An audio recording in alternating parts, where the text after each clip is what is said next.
Some have witnessed me over the past year and a half expressing rhetoric that is hostile to the concept of COVID mitigation policies, social distancing, mask mandates, reduced capacities of the sort. Some even dare ask, if I have gone to the dark side of Trumpism, have I become some kooky, science-denying QAnon theorist? Flat-out answer is no. I have been for the same exact things that I have been for since the beginning of Occupy Wall Street. My nonpartisan animus is with the 1%. I am mainly concerned about public austerity, neoliberalism, corporate welfare, privatization of our commons, defunding the whole entire military-industrial complex, stopping gentrification, aiding the homeless, and preventing the further marginalization of the 99%. And whether you like it or not, that 99% still includes Trump voters. But that does not make me a Trump supporter. It was many of my former affiliates who allowed for self-interested, out-of-touch academic theorists promulgating non-scientific theories about the aesthetics of race and privilege, partisan Democrats who work for corporate interests, and inexperienced Zoomer activists with their anti-Trump hysterics to go into this extremely bizarre, hyper-partisan, Malthusian, and culturally deconstructionist direction. Many of my former affiliates from Occupy have seemed to have forgotten that the enemy of our enemy was our original enemy before the enemy replaced our enemy, who they allowed themselves to be swept away by. May I remind you, we were non-partisan, and our war was with the economic system and the politically bipartisan effort that allowed for the 1% to undermine the economic interests of the 99%. I feel that many of my affiliates have abandoned that mission over the years, and especially in the era of COVID-19. I have not.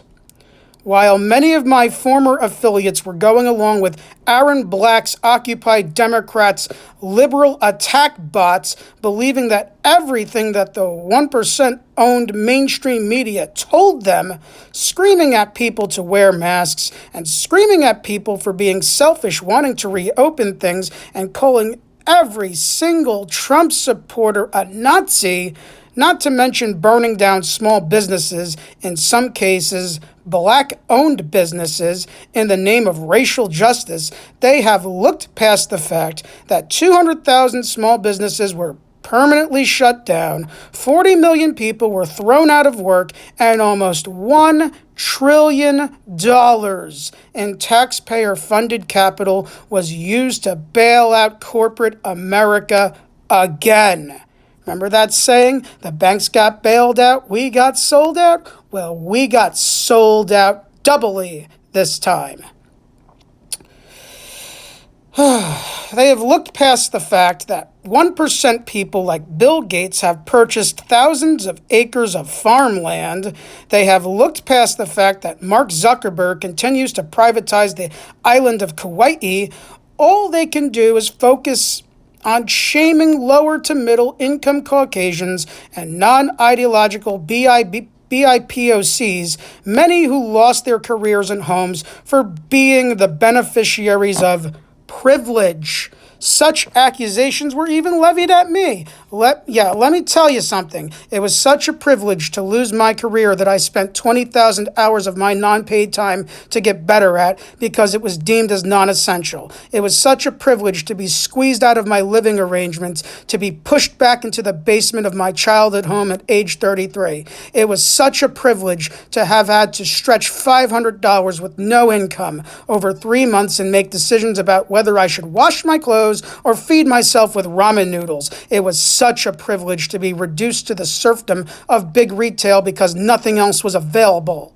It was such a privilege to have my former potential career as a tour guide on a bus to be automated out of existence. I have so much privilege. Let me tell you, maybe I should buy a $1 million home next to Patricia Cullors in Los Angeles and tell her all about the privilege that I have.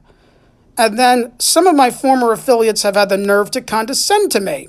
Why don't you create virtual tours? To that I will respond yes. Why don't you eat a virtual slice of pizza without scent and without taste? Why don't you experience the scents, smells, tastes of the real world from your virtual safe space?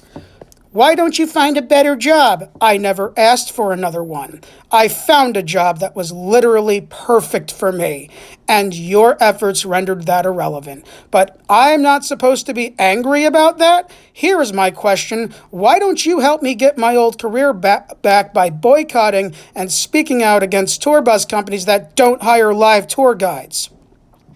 You are selfish for wanting things to reopen early and put lives at risk. Well, my question would be, where is your empathy for the people who lost everything because of COVID mitigation policies? Does their economic duress not matter? Are they not part of the 99%? And was it fair for them to set themselves on fire to save your life just for you to scold and yell at them for wanting just a morsel of respite from this new normal? Empathy goes both ways. If you want people to have empathy for all of those who have died and suffered physically from COVID-19, maybe you should show a little bit more empathy for those who were severely, mentally, and or economically impacted by COVID mitigation measures. And instead of saying, we can't go back to the old normal, no. After enough people get vaccinated, you make it your personal and collective responsibility to help those who lost their entire livelihoods due to COVID mitigation policies, which benefited the 1% that you demanded everyone to comply with out of fear, and you helped them get back to where they were before all of this began. When I got out of the hospital in early 2020, after a horrific manic episode that nearly killed me, all I wanted to do was go back to my tour bus job and mind my own damn business. That was literally the most important thing in the world for me, to redeem myself and to heal from that most horrific manic episode. I was done with the left. They attacked me for disagreeing with groupthink. They judged me for my manic episode. They canceled me just like they canceled everybody else. And you know what happened? All those canceled people became Trump supporters because the left has become humorless and puritanical. I have warned people on the left for years, but they didn't listen because I don't have the aesthetic of someone to be listened to. But when they wouldn't let me go back to my job, that was the last straw. But not betraying my principles, I did not become a Trumper, nope. I went back to my tanky roots, not caring what anyone thinks or says or labels me as. I know where I stand, and those who truly know me know where I stand as well.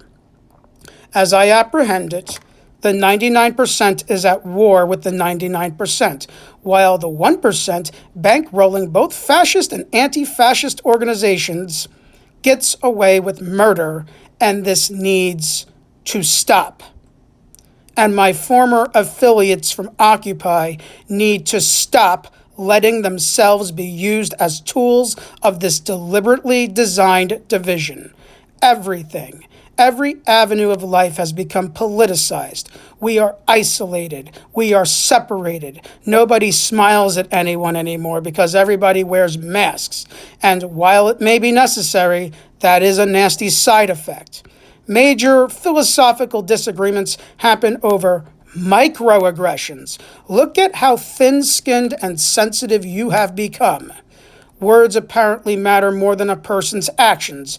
Everyone who identifies as supposedly left believes that everyone is either a white supremacist, and everyone who identifies as supposedly right believes that everyone is part of George Soros's globalist army.